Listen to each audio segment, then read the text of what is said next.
Hi, and welcome to the Diamond Report for Tuesday, November 12th, 2019. This is your host, Doug Diamond. I've got some breaking news and information, some one-of-a-kind information that I do not believe you'll hear anywhere but right here. This new information is particularly important to those of us who are in the anti-geoengineering movement. As some of you may or may not know, I'm involved in working with Dane Wigington on his website, geoengineeringwatch.org. as his webmaster and technical person. I'm particularly proud of Dane's information on that website, and it really is the world's foremost authority on climate engineering, aka geoengineering. And if you really don't understand what it's all about, I would invite you to please start there, because this video is going to make a lot more sense if you have a background, at least some knowledge of the geoengineering issue. So please visit geoengineeringwatch.org and start there. Okay, so you're probably wondering, what's this all about? Well, in the last few days, I have learned that there is a direct tie between D-Wave quantum computers and the ongoing catastrophic global geoengineering programs. So let that sink in for just a minute. If you don't quite know what quantum computers are in relation to classical computers, which is what you and I use every day, I have a very special guest who has graciously agreed to come on and talk about this whole issue, named Anthony Patch. Many of you probably have heard of him. We're going to talk science, and we're going to talk quantum computers, we're going to talk geoengineering, and the spiritual aspect of how it all fits together. Now, before we do that, I wanted to draw your attention to a couple of other things first. I am right now on the D-Wave website. And D-Wave is a very well-known manufacturer of quantum computers. Their website is dwavesys, so S-Y-S, dwavesys.com. You can pull up the website and follow along if you like. Just click on the company tab and then click on customers. Scroll down here just a little. The very first customer listed is Lockheed Martin. Now there are 5 companies profiled on this page. Lockheed Martin, Quantum Artificial Intelligence Lab, Los Alamos National Lab, USC, and Oak Ridge National Lab.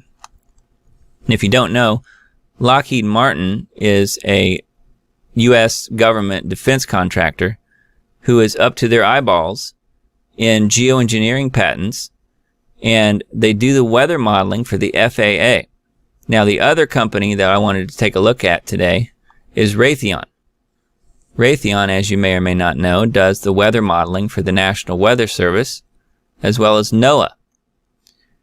Now, Raytheon is not listed on the D-Wave website as a customer. However, if you go to their website and just peruse around a little bit, you will see that they are heavily into quantum computing, and in fact have done videos and written articles about that very issue. So you can pull up that website and take a look at it if you want. It's raytheon.com. Matter of fact, I've got one of their videos pulled up here on YouTube. You can find this one. It's called I Am an Innovator, Quantum Computing at Raytheon.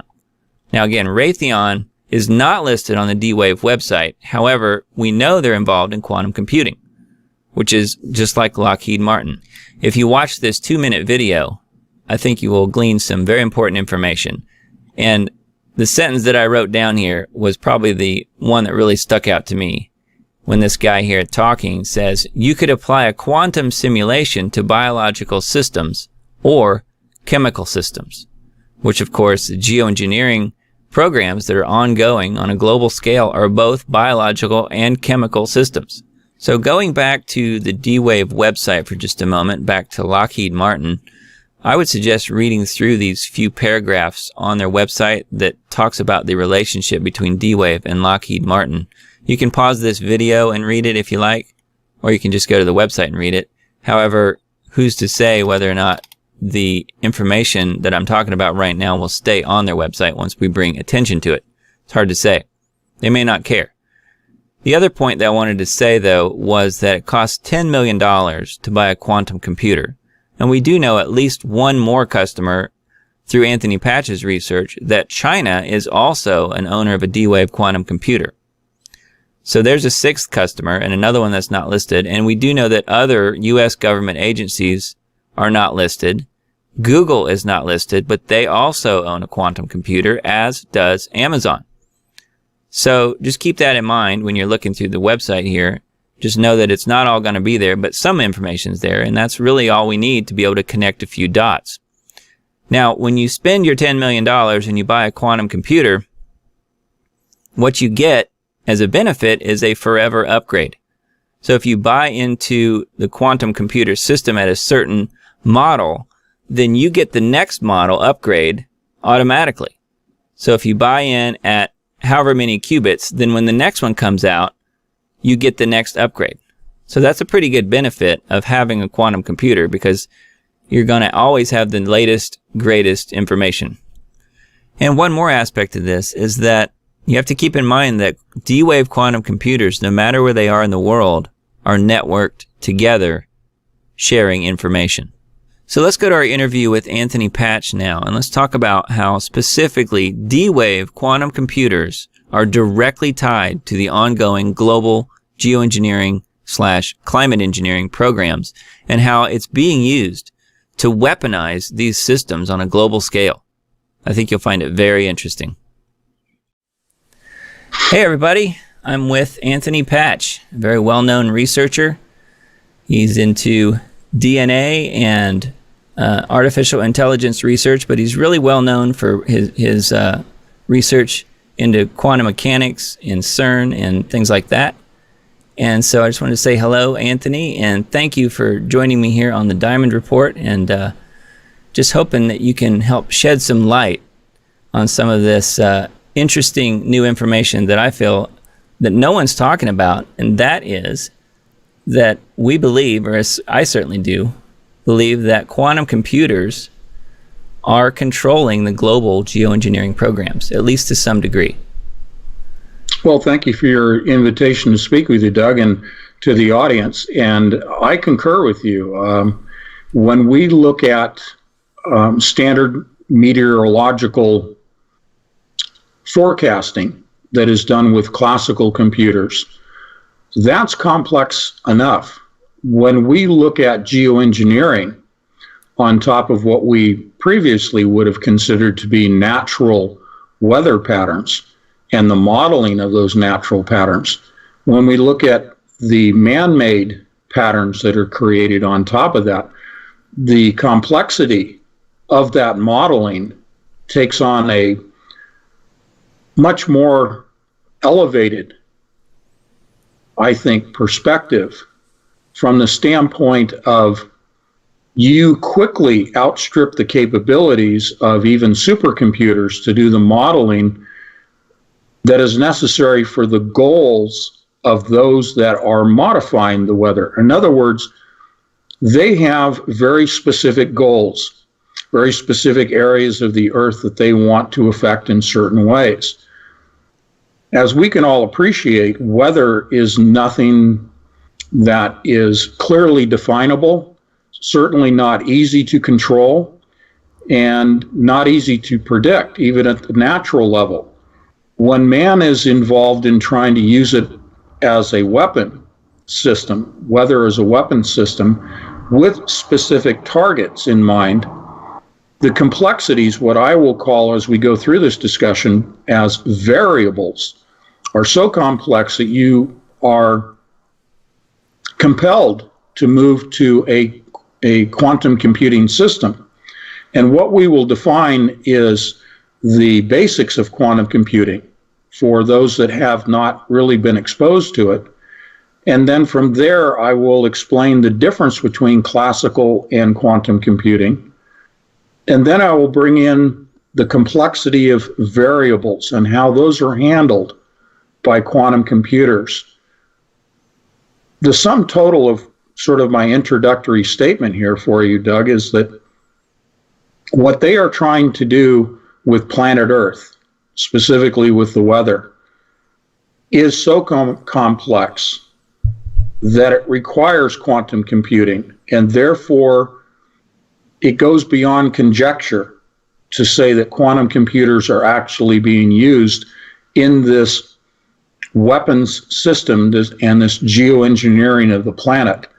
So it goes beyond traditional meteorological forecasting. It actually goes to pattern recognition and steering those patterns towards the goals that they have in mind that they're trying to achieve, be they military goals or engineering of the planet for population control, population diaspora, what have you. So anyway, go ahead with your questions, and we'll try to keep it very clean and very straightforward, not real flowery. My thing is I present my live streams to my patrons in the Patreon community is to take the arcane language of science and translate it into terms and explanations that anyone can understand, anyone can appreciate without being condescending about it.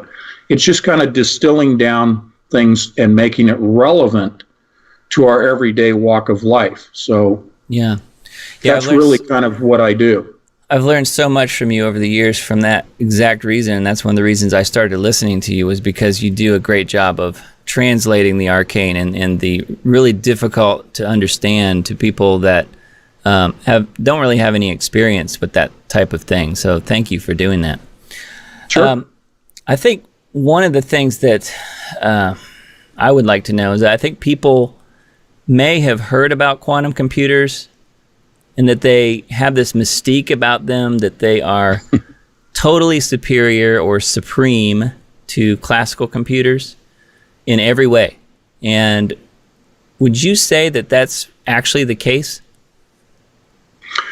Only when you are running a specific test. The recent live streams that you and I have participated in which we've talked about the presentation by Google going back about 3 weeks, that they had achieved quantum supremacy over classical computers.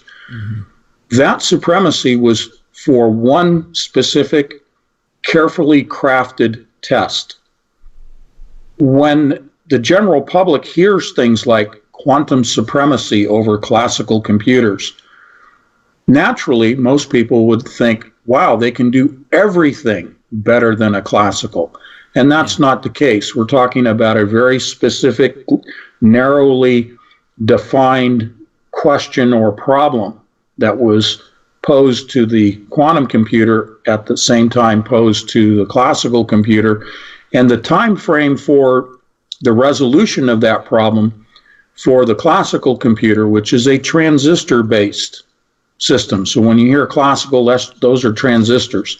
When you hear quantum, you're talking about qubits, and we'll talk about qubits in a few minutes. But the idea is that the classical computer would require 10,000 years to arrive at a solution to that very specific, narrowly defined test question, whereas the quantum computer was able to solve it in less than a minute, thus Google claiming that they have achieved quantum supremacy over a classical computer. Yeah, okay, that makes sense. I think people that are just getting into researching things like this assume that quantum computers must surely be better in every way. And that doesn't seem like that's necessarily the case. No, not yet. Not yet.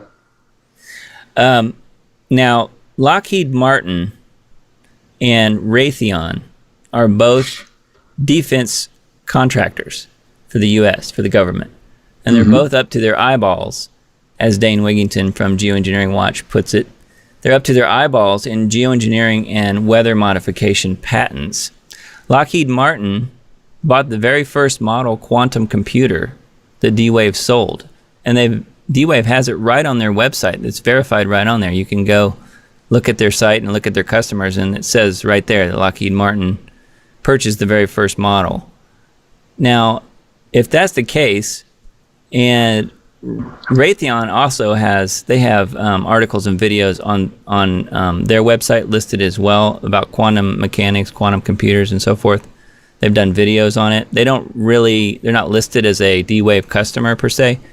But if that's the case, are they using quantum computer technology, do you think, for scheduling the weather? Could that be what's going on? I don't see why they would not use a quantum computer. Again, back to the issue of the complexity of modeling. And I don't mean retrospectively looking at the weather, nor forecasting the weather to say, is it going to snow tomorrow? That sort of thing. What I'm talking about is that they decide that for a military application, as an example, that they want to strike a specific area on the planet, let's say with a hurricane, or outbreak of tornadoes, or just heavy rain. They want to flood an area. Well, what they're doing with a computer, be it classical or quantum, is to run the variables, take all of the environmental variables that there are. You have pressure, temperature, wind directions, you have the jet stream itself, which we know, we've seen plenty of evidence supplied by Dane Wigington of the steering of the jet stream, and that's typically done by pressure gradients. You have the rotation of the Earth, you have the seasons in that particular area. The point is, you have a lot of meteorological, physical variables that have to be taken into account. And you build a computer model, what I call in silico, in the silicon software and hardware. And in building that model, you take all of the known variables and input that in to create the model, and then you stimulate that model. You do the what if scenario. If we change the pressure, if we change the time of day, if we alter the temperature, if we use HARP, if we use NexRad, things like that, what will be the outcome? Now, in a supercomputer, which is a transistor-based classical system, you can run complex models. I mean, that's the whole reason for building supercomputers, is modeling in silico. But when you get to the point where you want to have a specific target with a specific outcome, that means that there is a huge leap, we can say a quantum leap, if you will, in the number of variables. In other words, the number of data points, the mathematics becomes supremely complex. And this is where quantum computers come in, because we're going to talk about the company that sold a quantum computer to Lockheed. Did you already mention D-Wave, the D-Wave website I think you mentioned? Yes, the D-Wave website. I thought you did. Yep. So the beauty of the D-Wave computer, and I'm not a salesman for D-Wave, hardly, but the beauty of their system versus other types of quantum computers and different from classical computers is that the D-Wave quantum computers are built specifically for pattern recognition. And they do this in what they call a quick and dirty process, a good enough process. They're not looking for finite exactitude results. They're just looking for good enough results, because the trade-off in doing that is they can increase the processing speed of those models. So you can appreciate in a weather situation, you don't have to have, and I'm being very simplistic, you don't have to have 2 + 2 = 4. All you need is an approximation. And this is what the modeling does, is provide approximations based upon the input of a lot of variables that even a supercomputer, a classical type, would not be able to process in a reasonable amount of time.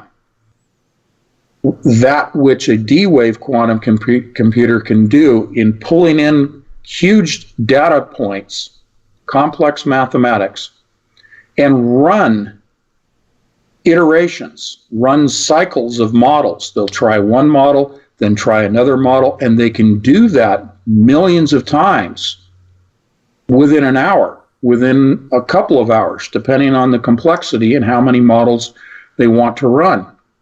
The bottom line is, again, in a simple kind of introductory way, they can run with a quantum computer many, many more models in a very short period of time, as compared to the time that it would take a supercomputer in the classical sense to run those same models if the supercomputer was even able to process as many of the variables that a quantum computer can do. So in summation, it takes many more variables than a supercomputer. It creates, therefore, much more complex models, and it can run many more versions of those models in a reasonable amount of time versus a classical supercomputer. So I'll stop there. Okay. No, that makes total sense. And speaking of modeling, just to sort of add on to what you're saying, I mean, Lockheed Martin, this is according to Dane Wigington again, Lockheed Martin does the weather modeling for the FAA. And Raytheon, the other company that I mentioned, the other defense contractor, does the weather modeling for NOAA and the National Weather Service. So if that's the case, sure, you know, the modeling that they're doing, and then that filters down to even as far down as the local weather people. So that would make sense. What you're saying, it would have to be, it would seem on a global scale, it would have to be connected somehow. Well, let's look at it this way. When they're publicly acknowledging on their websites, Lockheed and Raytheon, that they are providing services to the FAA and they're providing services to NOAA, those are classical transistor-based computer systems that they're employing for that. That's a low-level modeling. That's just your basic run-of-the-mill forecasting. Even for FAA and for NOAA, the applications of those models is relatively elementary. We're going the opposite direction. You were talking about kind of going down to everyday forecasting. Let's take it back up the other direction to where we're going to the most complex modeling that is possible. And again, the application for those more sophisticated models is in the area of weaponry. Okay. Because you want to apply your weapon system in a targeted fashion. You don't want to just blanket an area because you may have what would be considered friendlies, collateral damage, collateral victims.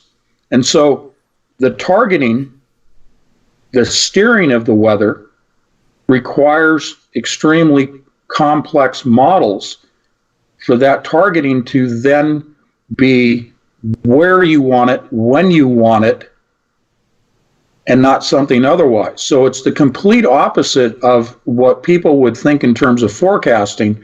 We're now talking about steering the weather much like you would aim a laser system or a artillery piece or a missile system. Okay.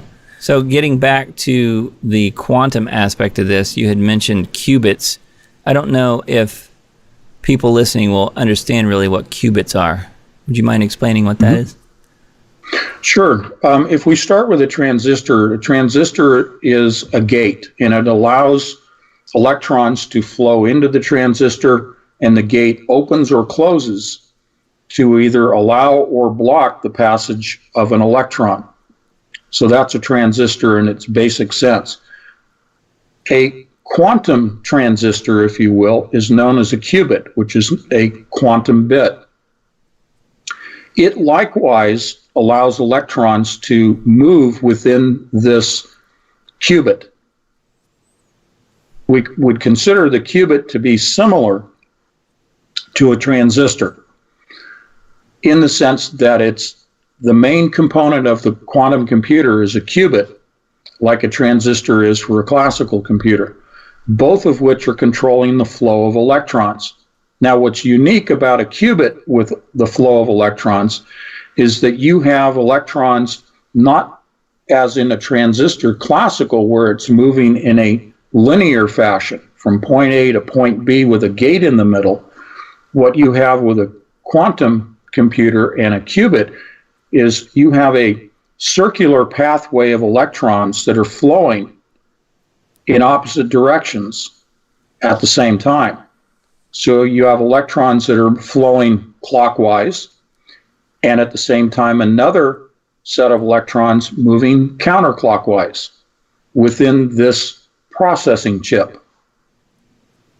What that results in is something that is known as superposition, meaning that in a transistor from point A to point B with a gate in the middle, you have a 0 and you have a 1, depending on if the electron is flowing, if it's moving or not moving. You have either a 0 or a 1. That's the basic of binary. In a quantum computer with qubits, and you have oppositely but simultaneously traveling electrons, you now have superposition in which a 0 simultaneously can be a 1, and simultaneously a 1 can be a 0. Now, at first blush, that just seems counterintuitive. But what you have is you have electrons that represent a 0 and electrons that represent a 1. And they both are moving at the same time. And they both are in a position in which they can be the same as the other electron. In other words, because they're flowing in the same pathway, but they're moving in opposite directions, and they're doing so simultaneously, they acquire the characteristics of the other electrons. Now, I won't get too deep into this, but there's something that is called with fundamental particles like electrons and protons that make up an atom. The fundamental particles of an atom have what is known as spin. And there are 3 different types of spin, but they have a spin to them. And it literally is the particle, like an electron, is spinning. Just like our planet is rotating, it's spinning. Electrons do the same thing. The real definition of superposition is related to the spin of the electrons. And again, I won't get too deep into this, but it is in the spinning of the electron as it's orbiting, just like a planet orbiting, that it acquires this really strange notion, counterintuitive notion, that an electron that is in a state, it is in a spin, let's call it an upspin, it's spinning upward, and it's considered to be a 1. An opposite electron that is spinning down is considered a 0. And as they're moving in this orbit, they can then change their spin and become not a 0 but a 1. And the other that was spinning up, that was a 1, spins down and is now a 0. But as they're in transition, in the change of their spin from up to down, from 0 to 1, it is in that transition phase that they then become 0 and 1 at the same time. It's almost like a halfway point in changing the spin, that they suddenly become the same as their opposite. And all of this is happening as they're orbiting in opposite directions at the same time. That's all happening within this processing chip known as a qubit, a quantum bit. Okay? Yeah. Okay. That's amazing.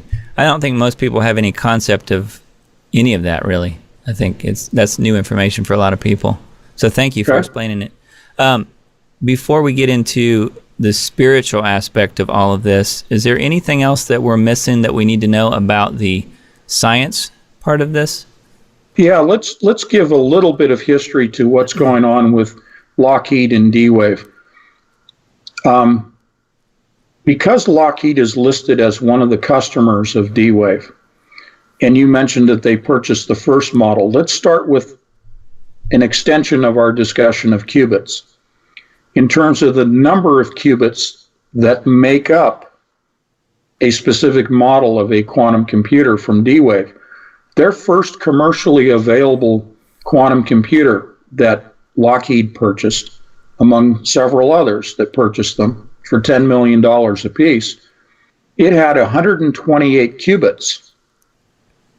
The next model, the next generation, was a 512 qubit. The next one from there was a 1024, and then 2048, 2048 qubits. And then the next one that is coming out early next year is a 4096 qubits. So these are generations. And Lockheed, as well as the other customers like Google, NSA, Los Alamos National Laboratory, Volkswagen, and I'll throw China in there too. China has a D-Wave quantum computer. The point is, each generation of computer that is presented for sale by D-Wave, the existing customers, the first customers like Lockheed, they receive an upgrade. So they never are stuck with the first generation. So right now they have what is called a 2000Q, that's 2048 qubits in the quantum computer that they have. That's an upgrade. And every customer that buys a D-Wave quantum computer, likewise, is moved up to the latest generation. And they will all receive that upgrade next year into the 4096, which they'll probably call the 5000, just so that it has an easy number for marketing purposes. But what Lockheed has said as to their reason for purchasing the first model, the 128 qubit, and so forth and so on, is for aeronautical engineering purposes. They typically cite the design of aircraft wings. So this is akin to what D-Wave typically talks about in their marketing as to how their computer operates. They will cite most often in a public presentation to people who are just learning about quantum computers, they will cite something called the traveling salesman problem. Be it a wing of an aircraft or the traveling salesman problem, these are models. And these models are generated by what you might call the operating system of the D-Wave quantum computer, which is based upon combinatorial optimization. Combinatorial optimization speaks to what I presented a few minutes ago of taking in all of the known variables and combining them together. That's combinatorial. And then coming up with an optimal solution, which is the optimization of combinatorial optimization. The optimization is a good enough solution because we want a solution as quickly as possible. Again, the goal is speed.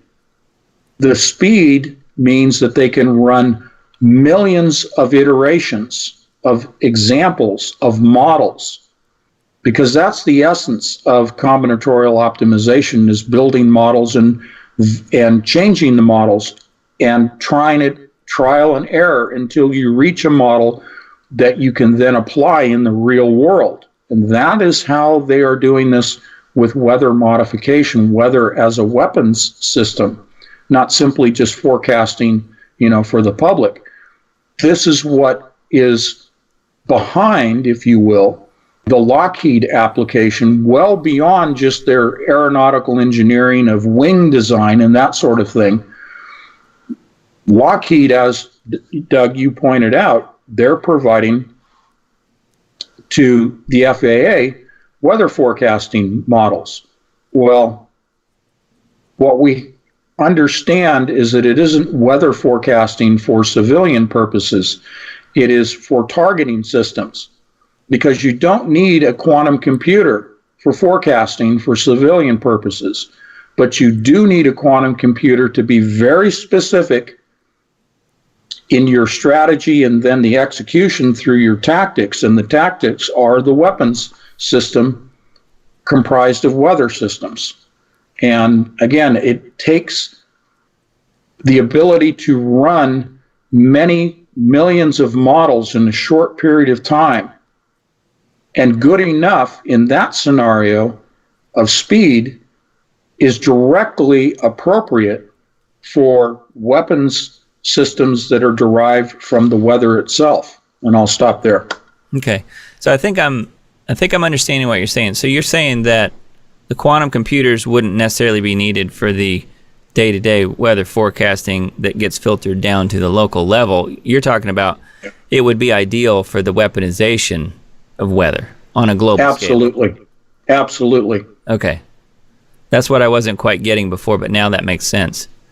So, given all of this, what are your impressions, or what do you think of the spiritual side of this? How does that play into all of this? Well, I can give, from a Christian perspective, I can give you a very tangible example of the spiritual mechanisms that are at work here. Because it's too easy to say, oh, well, this is Luciferian. This is from the pit of hell. This is, demonic influences. And it's like, okay, well, what does that really mean in a practical example? Give me some nuts and bolts I can wrap my head around. Well, there is a group of arts known as the Mantic arts, M-A-N-T-I-C. It goes way back thousands of years in human recorded history.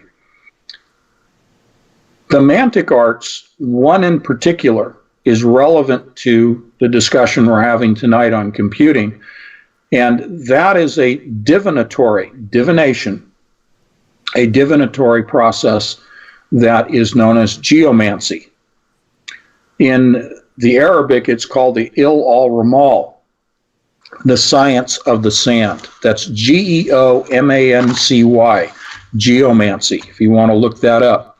Geomancy is a binary system of generating numbers randomly. It's called a random number generation system. And there are 16 basic figures that are generated from a random process of number generation. And from that, in the binary system, you are then able, if you're a skilled diviner in geomancy, you're able to foretell the future, which is what divination is all about. It's divining the future. D-I-V-I-N-I-N-G, divining. The point here is that all computer systems, classical transistor, quantum qubit-based, are all binary. And they have their origins in the spiritual practice of geomancy. Geomancy is communicating with fallen angels.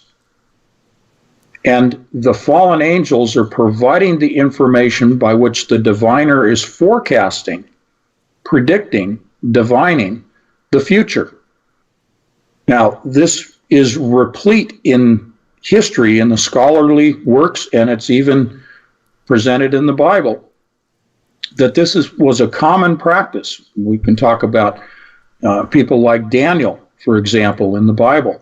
But this is a common practice in the administration of kingdoms and the directing of armies to battle, and looking at what are known as, let's call them the appropriate time to do something and the inappropriate time to do something.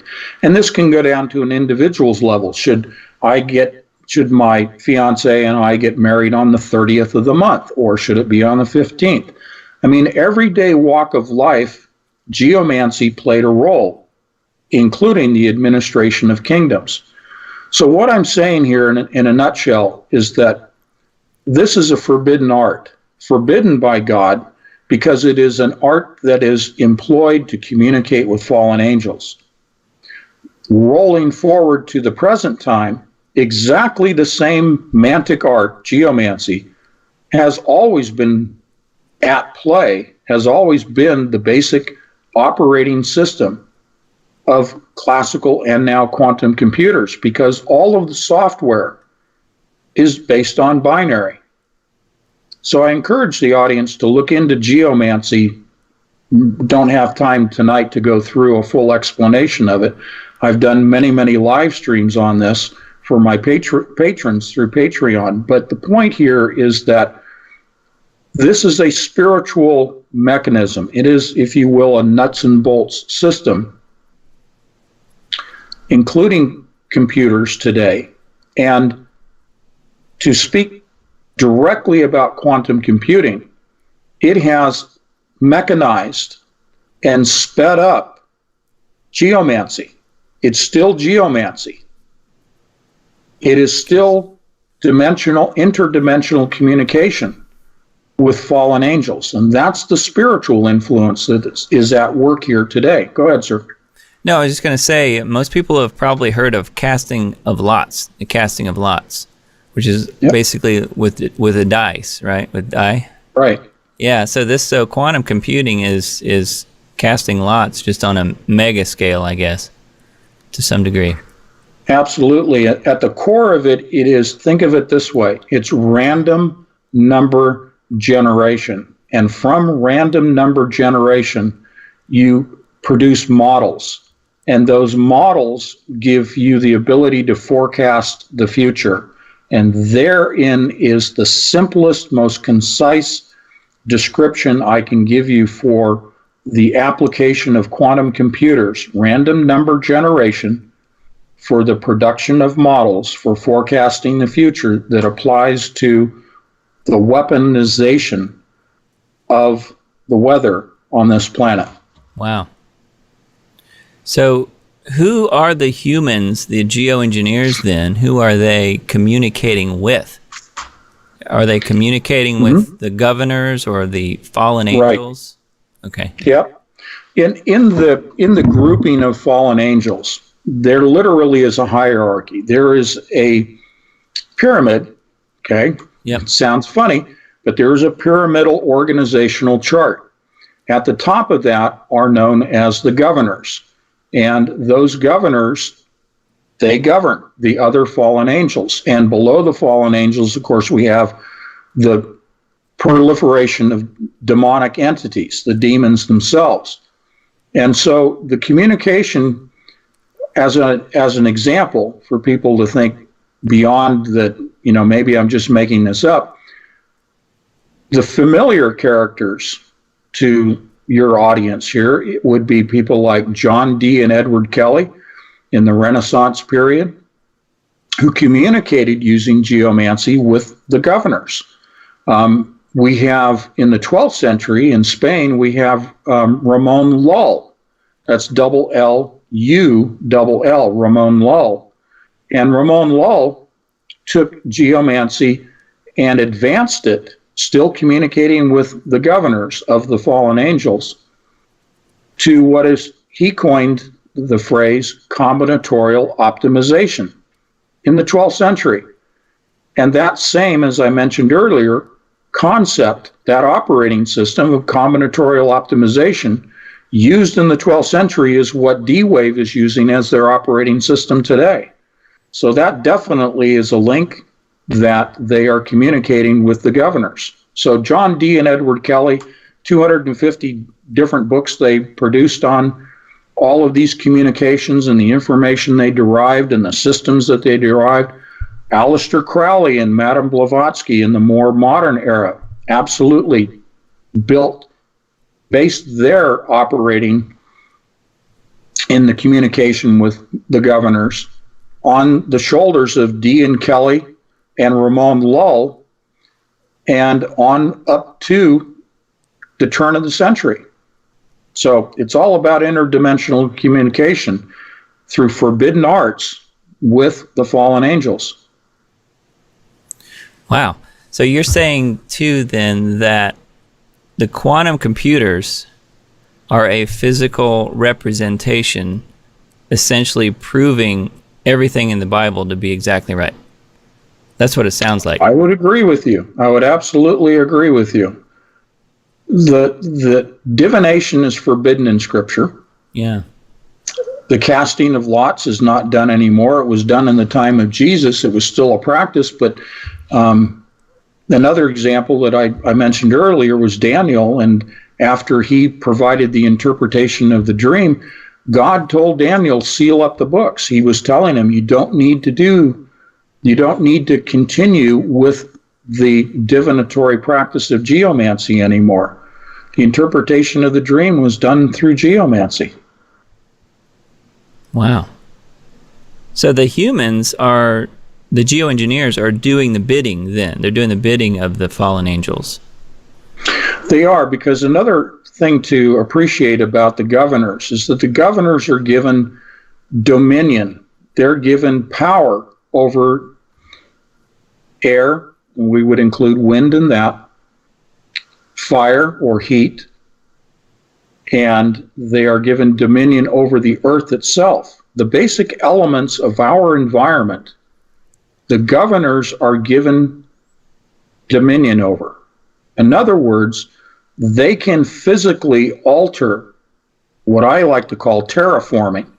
They can physically alter, they can influence the weather and the earth itself. So if we go to things like tectonic activity and volcanism, it sounds preposterous in the modern era right now to think that there are spiritual entities that could modify the weather, that could cause earthquakes, that could cause volcanism, volcanoes. But if you look at the scholarly works, if you look at the textbooks, you don't have to get into the dark arts to see this. It is replete in the scholarly records that the governors have the authority to modify our environment. What is required is there has to be communication between them and humans. And there's a direct influence by way of the governors on those elements. But there's also the indirect, which is the giving of information to humans, forbidden knowledge, to then build out the technologies, what I call the evidence of evil, the technologies that modify the elements. So they work concurrently, hand in hand. The governors are spiritually influencing, humans are physically influencing, and you've heard me say this many, many times.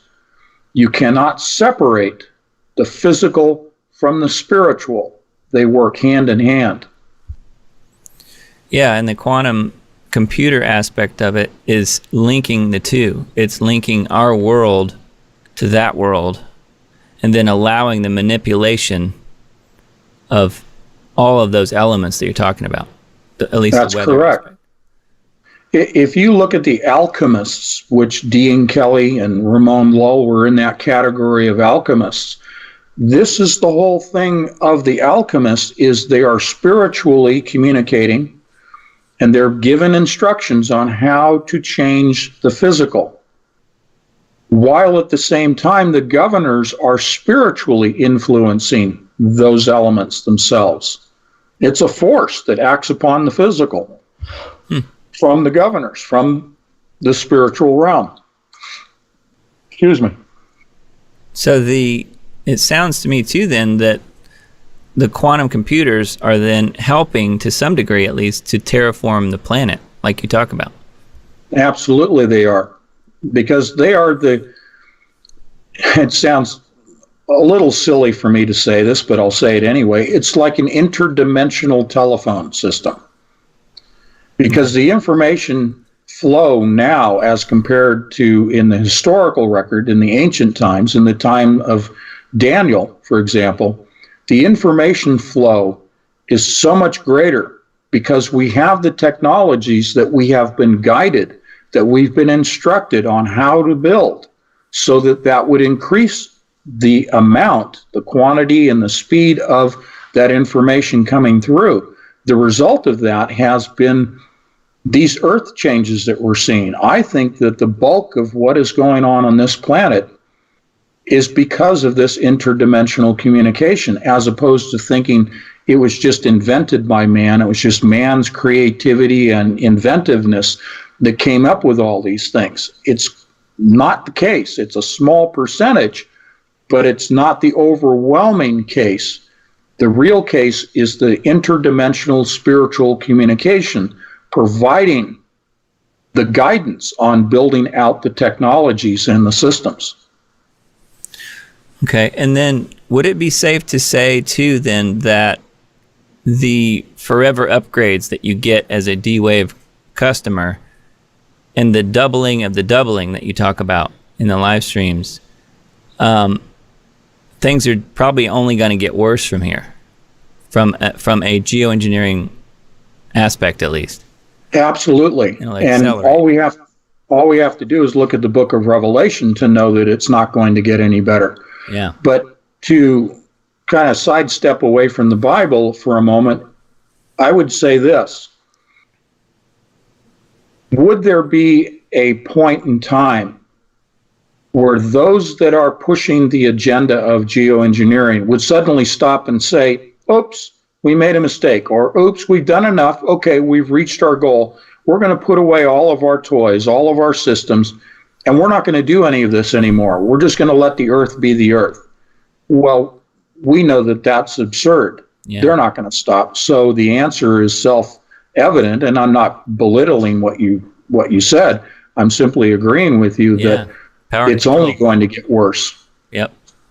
Yeah, they wouldn't know when to stop. It's all about power and control. And as Dane, so often points out, and I love his research and his ability to present so well his research. Yeah.